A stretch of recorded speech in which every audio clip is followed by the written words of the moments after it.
تلاوت کردہ آیت مبارکہ کا ترجمہ الم ترى، کیا آپ نہیں جانتے کہ ان اللہ، بے شک اللہ ہی کی ذات ایسی ذات ہے کہ یسجد لہ من فی السماوات، آسمان کی ساری مخلوقات اللہ ہی کو سجدہ کرتی ہے، ومن فی الارض، اور زمین کی تمام مخلوقات اللہ ہی کو سجدہ کرتی ہے، والشمس، یہاں تک کہ چمکتا ہوا سورج، والقمر، چاند، والنجوم، اور تمام ستارے، والجبال، اور تمام پہاڑ، والشجر، اور درخت، والدواب، اور چوپائے، وکثیر من الناس، بہت سے لوگ بھی، وکثیر حق علیہ العذاب، بہت سے لوگ جن پر سجدہ نہ کرنے کی وجہ سے عذاب ثابت ہو چکا ہے۔ ومن یہن اللہ، جس کو اللہ ذلیل فرما دیں، فما لہ من مکرم، تو اس کے لیے کوئی عزت کی جا نہیں ہے۔ ان اللہ یفعل ما یشاء، بے شک اللہ جو چاہیں وہ کرتے ہیں۔ پہلی بات یاد رکھیے کہ یہ آیت سجدہ تلاوت والی ہے۔ آپ تمام حضرات پہ سجدہ تلاوت واجب ہو چکا۔ ابھی ہم نے ایک دفعہ اس کی تلاوت کی ہے اور اس کے بعد پھر اس کا ترجمہ بھی کیا ہے۔ گویا ایک مجلس میں نے 2 مرتبہ سجدہ تلاوت کی جو آیت پڑھی ہے آپ کے سامنے، اگر میں اس کو دوبارہ سے بھی پڑھوں گا یا 10 بار بھی پڑھوں گا تو آپ پر میرے بھائی ایک سجدہ واجب ہوگا، ایک سجدہ واجب ہوگا۔ پھر یہ بات یاد رکھیں کہ اگر میرا یہ درس ریکارڈ ہو چکا ہے اور اس کے بعد اگر آپ اس درس قرآن کو سنتے ہیں ریکارڈنگ، تو آپ پہ سجدہ واجب نہیں ہوگا۔ یہ بات باریک مسئلے ہے۔ پھر آپ پہ سجدہ واجب، جیسے سعودیہ میں اگر ڈائریکٹ آپ تراویح سنتے ہیں تو آپ پہ سجدہ واجب ہے، اور اگر آپ گزشتہ دن کی اگلے دن سنتے ہیں تو آپ پہ سجدہ تلاوت واجب نہیں ہوتا۔ یہ مسئلہ بھی یاد رکھیے گا۔ سجدہ تلاوت کا وقت اگر آ جائے اور آپ پڑھ لیں اور مکروہ وقت ہو، اس میں آپ سجدہ نہیں کریں گے، بعد میں سجدہ کریں گے۔ سجدہ تلاوت اگر فوراً ادا کر دیں تو بہت اچھی بات ہے، لیٹ ہو جائیں تو بھی ادا ہمارے ذمے باقی رہتی ہے۔ قرآن کے 14 سجدے ہیں جن کو آپ نے مختلف جگہوں پہ انشاءاللہ دیکھتے رہیں گے، تو وہاں آپ نے سجدہ تلاوت کرنا ہے۔ یہ بھی ایک قسم کا تلاوت کا شکرانہ ہے، تلاوت کا شکرانہ ہے۔ قرآن کی آیت بتاتی ہے کہ کیا تمہیں یہ پتہ نہیں ہے کہ آسمان کی تمام چیزیں اللہ کے سامنے سر بسجود ہیں۔ آسمان پہ مخلوقات میں سے فرشتے ہیں جو اللہ کی فرما برداری میں ہیں، مگر انسان ان سے افضل ہے اگر وہ اللہ کے دین پہ چلے، کیونکہ انسان کو اللہ نے رکوع کی بھی اجازت دی ہے، سجدے کی بھی اجازت دی ہے، قیام کی بھی اجازت دی ہے، نماز کی پوری ترتیب ہے۔ جبکہ فرشتہ اگر سجدے کا پابند ہے تو وہ سجدے میں رہے گا، اگر وہ رکوع کا پابند ہے تو رکوع میں رہے گا، اور اگر وہ قیام کا پابند ہے تو قیام میں رہے گا۔ جبکہ آپ اپنی حالات کو کیا کر سکتے ہیں؟ بدل سکتے ہیں۔ یاد رکھیں، سجدہ وہ عبادت ہے جو اللہ کے سب سے زیادہ قریب انسان کو کرتی ہے، اور حدیث کے اندر آتا ہے اس پیشانی کا رگڑنا زمین کے اوپر اللہ کو اس سے مقبول عمل کسی اور کا پسند نہیں ہے جو بندہ سجدہ کرتا ہے۔ نبی کریم صلی اللہ علیہ وسلم نے فرمایا کہ جب تمہارا رب تم سے ناراض ہو، وہ روٹی نہیں چھینتا، پانی نہیں چھینتا، کپڑے کم نہیں کرتا، رہائش نہیں لیتا، گاڑی واپس نہیں لیتا، زیور جیولری واپس نہیں لیتا، ہیرے جواہر واپس نہیں لیتا، حکومت واپس نہیں لیتا، بادشاہت واپس نہیں لیتا۔ اللہ اگر تم سے کوئی چیز لے لے گا تو وہ سجدے کی توفیق ہے۔ یاد رکھیں، یہ تو ہمارے بول ہیں نا کہ جی ہم بڑے مصروف ہوتے ہیں، نماز نہیں پڑھ سکتے، سجدہ نہیں کر سکتے، رکوع نہیں کر سکتے، قرآن پڑھنے کا وقت نہیں۔ یاد رکھیں، آپ مصروف نہیں ہیں، آپ مصروف نہیں ہیں، اللہ نے آپ سے سجدے کی توفیق کو چھین لیا ہوا ہے۔ اب جتنا مرضی آپ سر توڑ زور لگا لیں، آپ کو دل نہیں کرے گا۔ آج کی اس رات میں میرے نبی صلی اللہ علیہ وسلم کے سجدوں نے سیدہ عائشہ رضی اللہ تعالیٰ عنہا کو حیران کر دیا۔ اصحاب رسول کے لمبے لمبے سجدے جب جہاد کے میدانوں میں ہوتے تھے تو دیکھنے والوں کو حیران کر دیتے تھے۔ ہمارے نبی فرماتے ہیں سجدہ اللہ کی ملاقات ہے، دیکھتے ہیں کہ مومن کو اللہ کی ملاقات میں کتنا دل کرتا۔ سجدہ چاہے نفل کا ہو، چاہے عبادت کا ہو، چاہے دعا کا ہو، چاہے ان تمام چیزوں کا ہو، اور سجدہ تعظیمی بھی پہلے جائز تھا۔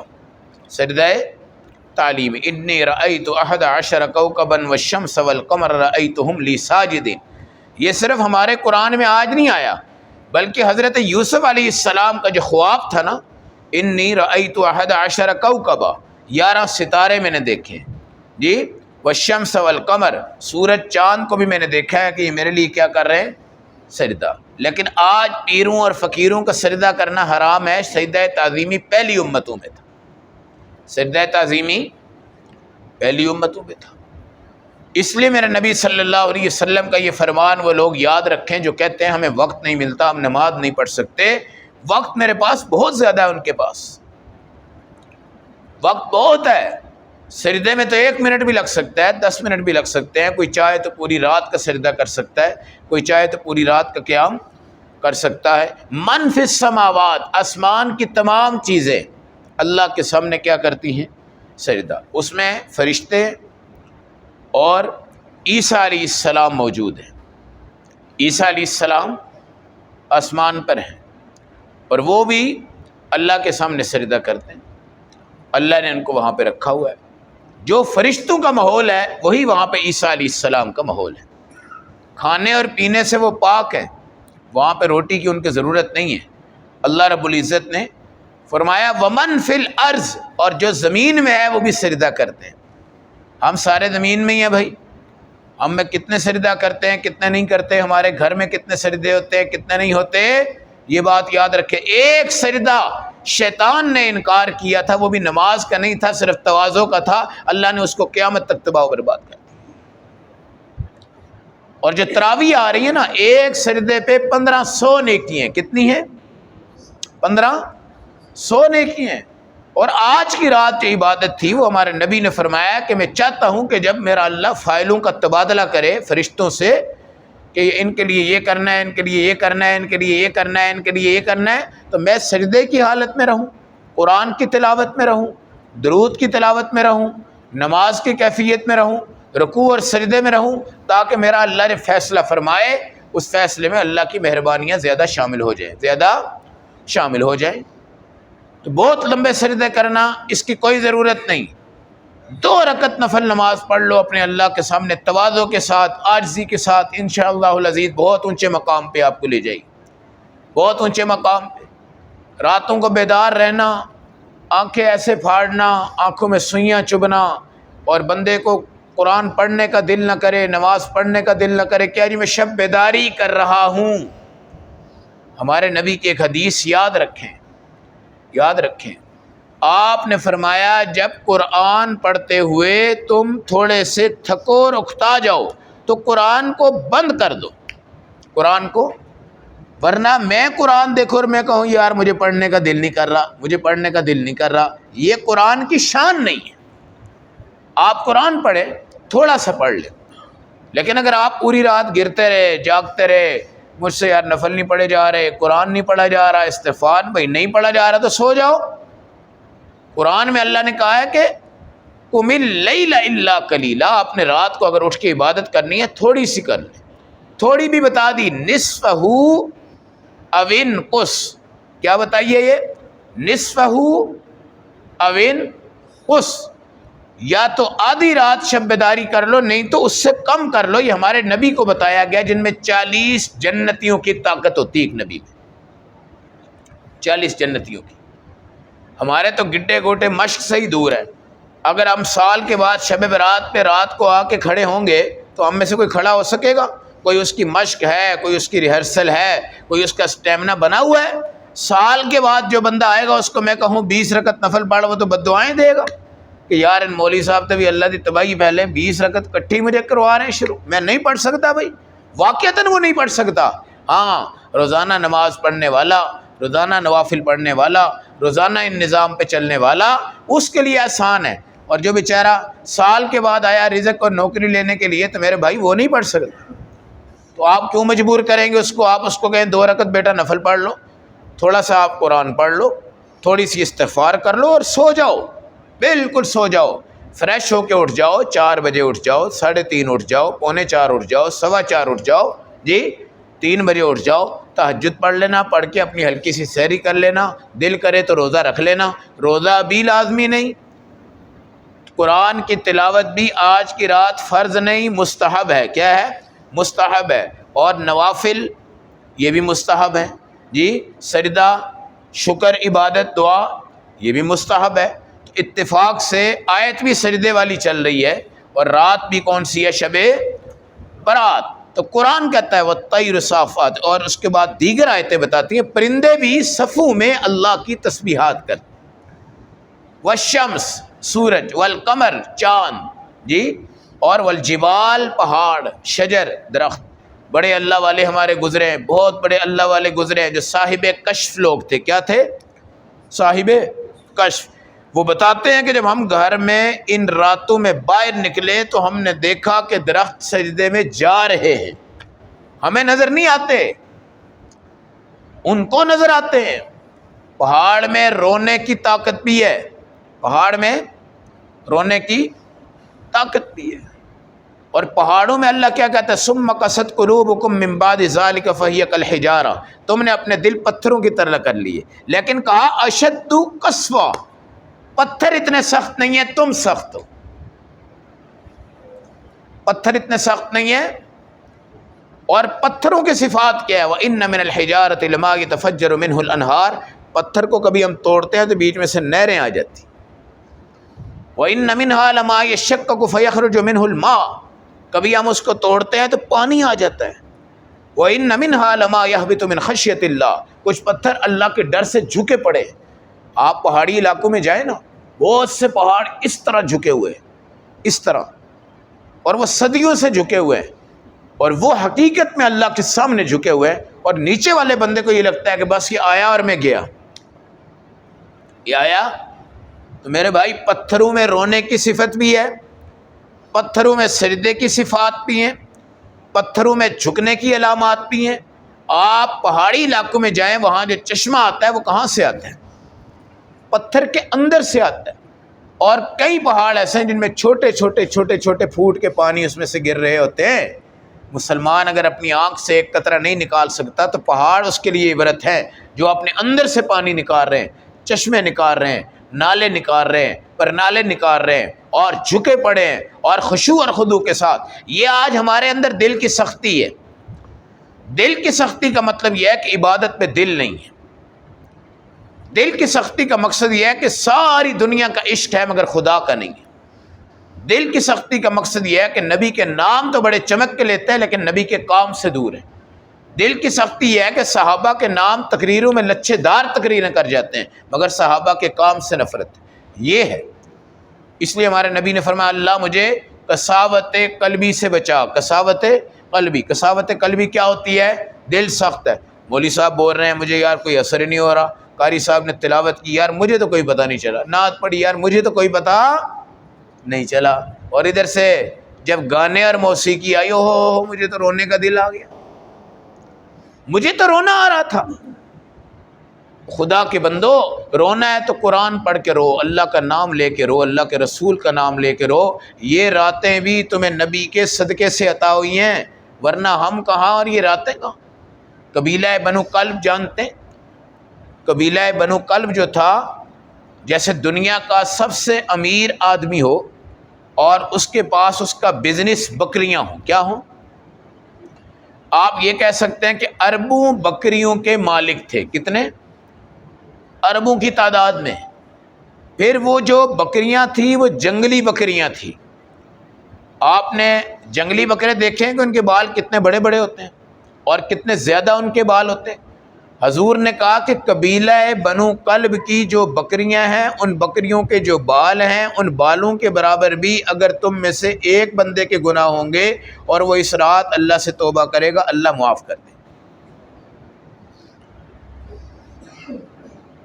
بندہ اگر یہ کہے نا کہ میں یار اتنے بڑے گناہوں میں ڈوبا ہوں میرا کچھ نہیں ہو سکتا، تو وہ جاہل آدمی، جاہل آدمی۔ قرآن کہتا ہے یغفر الذنوب جمیعا، یہ جمیعاً کا لفظ بتاتا ہے کہ اللہ تمہارے تمام ذنوب کو معاف کر دیں گے۔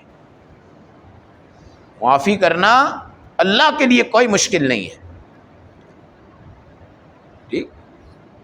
انما التوبۃ علی اللہ للذین یعملون السوء بجہالہ، اگر نہ سمجھی میں ہم سے کچھ گناہ ہو گئے ہیں، ثم یتوبون من قریب، پھر فوراً قریب میں آپ توبہ کرتے ہو۔ قریب پر علماء نے لکھا ہے اگر تم نے 30 سال بھی توبہ نہیں کی لیکن موت سے پہلے کی، یہ بھی قریب کی توبہ ہے، یہ بھی قریب کی توبہ۔ تو یہ قرآن کی آیت بتا رہی ہے مسلمان کو عبرت دینے کے لیے، یسجد لہ من فی السماوات، آسمان کی تمام چیزیں اللہ کے لیے سجدہ کر رہی ہیں، من فی الارض، زمین کی تمام چیزیں کر رہی ہیں۔ اب یہاں پر میرا اور آپ کا خیال جائے گا کہ یار زمین کی تمام چیزیں کہاں سے سجدہ کر رہی ہیں؟ میری تو بہن نماز نہیں پڑھتی، میرا تو محلے دار نہیں پڑھتا، میرا تو وہ نہیں کرتا، لیکن خدا نے یہاں پر زمین کی، انسان کے علاوہ دیگر مخلوقات کی فضیلت کو اٹھا دی ہے۔ ومن فی الارض، جو زمین میں ہے سب سجدہ کرتے ہیں، لیکن قرآن نے کہا کثیر من الناس، بندے جو ہیں نا یہ سارے نہیں کرتے، یہ کچھ زیادہ کر لیتے ہیں مگر سارے نہیں کرتے۔ آسمان والے سارے کر رہے ہیں، زمینوں والے، بھائی یہ پتھروں نے کوئی کافر مسلمان ہونے کا چکر ہے؟ درختوں میں کوئی کافر مسلمان ہونے کا چکر ہے؟ وہ تو پابند ہیں، وہ تو پابند ہیں اللہ کی تسبیحات کے۔ اس لیے ہمارے نبی نے فرمایا شجر، یہ درخت بھی اللہ کو کہتے ہیں سبحان اللہ، سبحان اللہ۔ تم گھر کو چمکاتے ہو تو کیا کہتے ہو بھائی؟ سبحان اللہ، ماشاء اللہ۔ بھائی جب درخت کے پتے نکلتے ہیں، پھر اس کے بعد اس میں پھول لگتے ہیں، پھر اس میں پھل لگتے ہیں، پھل پھر پکتے ہیں، پکنے کے بعد ان میں کلر آتا ہے، تو وہ درخت بھی اللہ کی تسبیحات کر رہے ہوتے ہیں۔ اس لیے ہمارے نبی کا فرمان ہے کہ سبز درخت کو نہ کاٹو، یہ اللہ کا ذکر کرتا ہے، اس کو نہ کاٹو۔ اگر درخت اللہ کے سامنے جھک رہے ہیں تو مسلمان کو آج کیا ہو گیا؟ اگر پہاڑ اللہ کے سامنے جھک رہے ہیں تو آج مسلمان کو کیا ہو گیا؟ والدواب، اور چوپائے اللہ کے سامنے جھک رہے ہیں۔ اب کوئی کہے جی ہم نے تو کبھی نہیں دیکھا، ہم نے تو کبھی، وہ جو گو کا واقعہ ہے جو رسول اللہ کے سامنے سجدہ ریز ہو گئی تھی اور اس نے کہا تھا اشہد انک رسول اللہ، میں گواہی دیتا ہوں کہ آپ اللہ کے رسول ہیں۔ اونٹ میرے نبی کے سامنے جھک گیا۔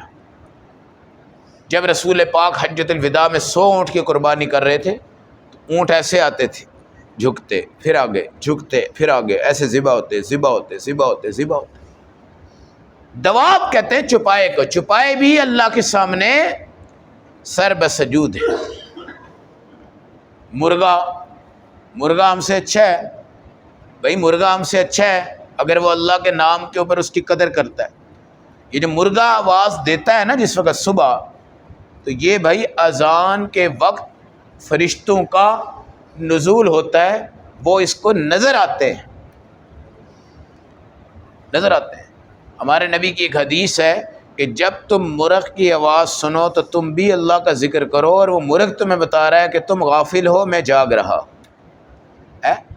اچھا یہ مرغا جو ہوتا ہے، میرا خیال ہے کہ ہم 4 ڈیک لگا لیں نا جی، 4 سپیکر لگا لیں بڑے بڑے مینار پہ جی، ہمارا اگر کوئی مؤذن اذان دیتا ہے تو میرا خیال مرغا ایک بانگ دیتا ہے نا پورے علاقے کے اندر جناب کھول کے رکھ، یہ طاقت ہے اس میں۔ ویسے عام مرغیاں بھی آپ نے دیکھی ہوں کہ بولتی ہیں، لیکن جو سحری کے وقت بولتا ہے یا صبح آپ کو اٹھاتا ہے یا کسی اذان کے وقت وہ بولتا ہے، آپ کبھی اس کی پاور دیکھنا، کبھی جذبہ دیکھنا، کبھی طاقت دیکھنا۔ کہیں ہمارے بزرگ کہتے ہیں یار انہوں مگروں لا دیو، ایسا انہوں پریشان کر کے بہ گئے۔ اب یہ اتنی اونچی آواز دینے کی اس کو کیا ضرورت ہے؟ کیا وہ اس ٹائم کوئی دودھ مانگ رہا ہوتا ہے ہم سے، کوئی روٹی مانگ رہا ہوتا ہے، کوئی غذا مانگ رہا ہوتا ہے؟ لیکن یہ بھی آپ دیکھیں کہ ہمارے محلوں میں کتنے مرغے ہیں جو بانگ دے رہے ہیں اس وقت؟ بہت کم ہے، بہت کم ہے۔ آج سے 30-40 سال پہلے بڑے مرغے تھے، بانگ دیتے تھے، آواز دیتے تھے، اور بڑا ایک نظام تھا، بڑا کائنات میں ایک اطمینان تھا۔ لیکن اب وہ چیزیں بھی آہستہ آہستہ کیا ہوتی جا رہی ہیں؟ کم ہوتی جا رہی ہیں۔ وَكَثِيرٌ حَقَّ عَلَيْهِ الْعَذَابُ، بہت سے انسانوں پہ آج اللہ کا عذاب لکھا جائے گا۔ اس لیے میرے بھائی کچھ بھی نہیں گیا، کچھ بھی آپ یہ سمجھیں کہ ماں کی گود سے لے کے آج تک 100% ہم شراب میں تھے، زنا میں تھے، حرام میں تھے، قتل میں تھے، سود میں تھے، جوئے میں تھے، رشوت میں تھے، بددیانتی میں تھے، کالے گناہ ہم نے کیے ہیں، سیاہ گناہ ہم نے کیے ہیں، چھپ کے ہم نے کیے ہیں، ظاہر میں ہم نے کیے ہیں، کہیں ظاہر ہوئے ہیں کہیں نہیں ہوئے، لیکن اللہ کو سارا پتہ ہے۔ آپ بیٹھ جاؤ اندھیرے میں اپنے اللہ سے کہہ لو، سچی توبہ کی طرف آؤ، سچی توبہ کی طرف آؤ، اپنے رب کو مخاطب کرو، یا اللہ یا رب یا اللہ یا رب۔ اللہ ایسی کیفیت میں آپ کو آہستہ آہستہ ایک وجد اور جذب عطا کرے گا، اور اس کے اندر آپ کی طبیعت میں اللہ کا نام اندر داخل ہونا شروع ہو جائے گا، اور آپ کے اندر ایک کیفیت طاری ہوگی، آپ کے رونگٹے کھڑے ہونا شروع ہو جائیں گے۔ آپ سمجھیں بس ایک اللہ ہے، باقی سب اس کی مخلوقات ہیں۔ آپ اللہ کی طرف متوجہ ہو جائیں، جب آپ کے رونگٹے کھڑے ہو جائیں، آپ کپ کپی بھی آ جائیں، آپ ڈرنا شروع ہو جائیں، آپ میں خوف شروع ہو جائے، یہ توبۃ النصوح کا وقت شروع ہو چکا ہے۔ اب اپنے اللہ سے سچی توبہ مانگو، سچی توبہ مانگو۔ یہ جو ہم تقریروں میں کہتے ہیں چلو بھائی کرو توبہ، سارے کیا کہتے ہیں جی ہم نے توبہ کر لی، کہو گئی توبہ استغفار، توبہ استغفار، سارے کہتے ہیں توبہ استغفار، توبہ استغفار، توبہ استغفار۔ میرے بھائی یہ توبہ نہیں ہے، یہ تو مولوی صاحب نے کہا ہے آپ کو ترغیب کے طور پہ۔ توبہ تو میرے بھائی اکیلے میں رو کے گڑ گڑا کے اللہ کے سامنے کریں، انشاءاللہ اللہ آپ کی توبہ قبول فرمائیں گے، اور توبہ کے بعد ایمان کی مٹھاس نصیب ہو جائے گی۔ تو ہم یہ کہیں گے کہ آج سے پہلے جو کچھ ہوا ہمارے اللہ نے معاف کر دیا۔ اچھا اب یہ کیسے پتہ چلا ہے کہ جی اللہ نے کیا ہے کہ نہیں کیا؟ ڈر ہے نا دل میں کہ جی پتہ نہیں اللہ نے کیا ہے کہ نہیں کیا۔ تو میرے اللہ میں قربان جاؤں آپ کے نام پر، آپ نے فرمایا انا عند ظن عبدی، میں بندے کی سوچ کے مطابق۔ تم کہتے ہو کہ کر دیا، اللہ بھی کہتے ہیں کر دیا۔ یہ اس میں کوئی ڈبل مائنڈڈ نہیں ہونا کہ یار پتہ نہیں اللہ نے کی بھی ہے کہ نہیں قبول۔ اب تم اپنے دماغ کو سوچو کہ تمہارا دماغ کہتا ہے کہ یار اللہ غفور رحیم ہے، میری توبہ کیا ہو چکی ہوگی؟ قبول ہو چکی ہوگی، قبول ہو چکی ہوگی، تو سمجھو کہ تمہاری توبہ کیا ہو چکی ہے؟ قبول۔ اب ایک بندہ ہے نا بہت بڑا گنہگار ہوتا ہے، قتل ہو جاتا ہے کسی ڈکیتی میں، شراب میں، کسی چیز میں، اس کو سب کو پتا ہے کہ یہ سیاہ اور کالا بندہ ہے، لیکن آپ اس کے مجمع میں چلے جاؤ اور اس کی لاش ہوگی نا، وہاں کے 4-5 بندے اس کی زندگی کا کوئی خوبصورت پہلو بتا رہے ہوں گے۔ شراب تو پیتا تھا یار، مگر اس کا یہ کام اچھا تھا۔ کیا تھا یہ کام؟ چوری تو بڑی کرتا تھا لیکن یار اس کی یہ عادت۔ اب وہ جو عادت ہوتی ہے نا اس میں ہمارا دماغ کہتا ہے، حالانکہ 100 جرم ہے، ایک اچھی عادت ہے، سارا مجمع کہتا ہے کہ اس عادت پہ اللہ اس کی مغفرت کر دے گا۔ کیا کہتا ہے؟ اس عادت پہ اللہ اس کی مغفرت کر دے گا۔ تو میرے بھائی اللہ کہتا ہے جو تم اللہ کے بارے میں سوچو گے اللہ پسند آئے گا انشاءاللہ۔ اللہ نے وہی کرنا ہے جو تم نے سوچنا ہے انشاءاللہ۔ تو توبہ کرو، کوئی مشکل کام نہیں، کوئی مشکل کام نہیں ہے۔ ہمارا ابھی کچھ بھی نہیں گیا، ہماری زبان چل رہی ہے، آنکھ دیکھ رہی ہے، کان سن رہے ہیں، جسم متحرک ہے، ہم رو سکتے ہیں، مانگ سکتے ہیں، گڑ گڑا سکتے ہیں، سب کچھ کر سکتے ہیں۔ وَمَن يُهِنِ اللَّهُ فَمَا لَهُ مِن مُّكْرِمٍ، اللہ نے اگر ذلیل کر دیا پھر ہمیں کوئی عزت دینے والا نہیں ہے۔ اب اللہ کیا کوئی اعلان کرتے ہیں ذلیل کرنے کا؟ جاؤ بھائی تمہیں ذلیل کر دیا تمہیں، نہیں، اللہ کی طرف سے جب ذلت آتی ہے جی تو باءوا بغضب من اللہ کا غصہ آتا ہے دنیا میں، ضربت علیہم المسکنہ، ہم مسکین، محتاج، فقیر بن جاتے ہیں، اللہ ہم سے رکوع چھین لیتے ہیں، سجدے کی توفیق چھین لیتے ہیں، قرآن کی تلاوت چھین لیتے ہیں، اللہ زکوٰۃ کی توفیق پھر ہمیں نہیں دیتے، صدقات کی توفیق نہیں دیتے، جہاد کی توفیق نہیں دیتے۔ یہ ہے ذلت۔ یہ کیا ہے؟ آج سب سے زیادہ عزتیں ہم دیتے ہیں دنیا دار طبقے کو، نماز نہیں پڑھ رہا، قرآن نہیں پڑھ رہا، رکوع نہیں پڑھ رہا، سجدہ نہیں کر رہا، صدقہ نہیں دے رہا، استغفار نہیں کر رہا۔ اللہ کے ہاں وہ عزت والا ہے کہ ذلت والا ہے؟ اللہ کہتے ہیں جس کو میں ذلیل کر دوں اس کو کوئی عزت نہیں دے سکتا، کیونکہ یہ عزت قبر سے پہلے کوئی عزت نہیں ہے۔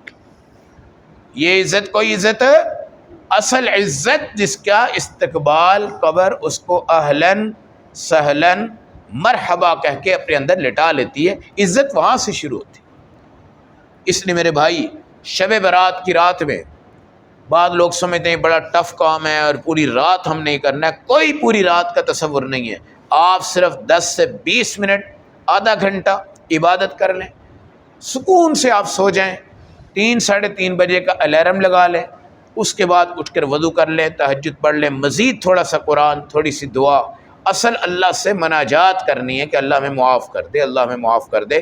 تو اس میں کوئی چیز لازم نہیں ہے, یہ بات یاد رکھنی ہے. شب برات میں کوئی چیز آپ کے اوپر لازم, جتنی چیزیں مستحب ہیں کر لیں, بہت اچھی بات ہے. نہ کریں تو کسی قسم کا کوئی گناہ نہیں ہے. کوئی کہہ رہا تھا مولوی صاحب شب رات سے تسی روزہ نہیں رکھیا, بھائی کوئی ضروری ہے, مستحب عمل ہے. تسی رات میں جاگ دے ہی نہیں, رات پوری سو گئے, ایک دوسرے کو باتیں کر رہے ہوتے لوگ صبح. اس لیے میرے بھائی پوری رات کو سونا, دیکھیں حضرت عائشہ کی جو حدیث ہے نا کہ اس رات اللہ کے نبی میرے پاس سوئے تھے, رات ان کی تھی نا, میں جب آدھی رات کو اٹھی تو میں نے دیکھا رسول پاک میرے قریب نہیں ہے. اس کا مطلب پہلے حضرت عائشہ کو پتہ تھا کہ رات کو آرام کے لیے لیٹے ہیں, اور پھر اس کے بعد اللہ کے نبی اٹھے ہیں, پھر ساری گفتگو ہے اور پھر تفصیلات ہیں, اور پھر شب برات کی پوری کہانی آپ نے حضرت عائشہ کو کیا کی ہے, سنائی. اب حضرت عائشہ کی تمام تفصیل جو ہے وہ یہ بھی ہمیں بتاتی ہے کہ ہم جو ہے نا جی اس وقت گھر میں تھے, مسجد میں نہیں تھے, تو گھر میں آپ عبادت کر لیں, مسجد میں کوئی ضروری نہیں ہے. اجتماعی نماز بھی اس میں کوئی نہیں ہے, اجتماعی دعا بھی اس میں کوئی نہیں ہے. آپ سب نے کرنا ہے, اپنی ذات کے لیے پڑھنا ہے, اپنی ذات کے لیے کرنا ہے, اپنی ذات کے لیے اللہ سے مانگنا ہے. اللہ ہم سب کو جہاں تک ممکن ہو سکے اس رات سے فائدہ حاصل کرنے کی توفیق عطا فرمائے.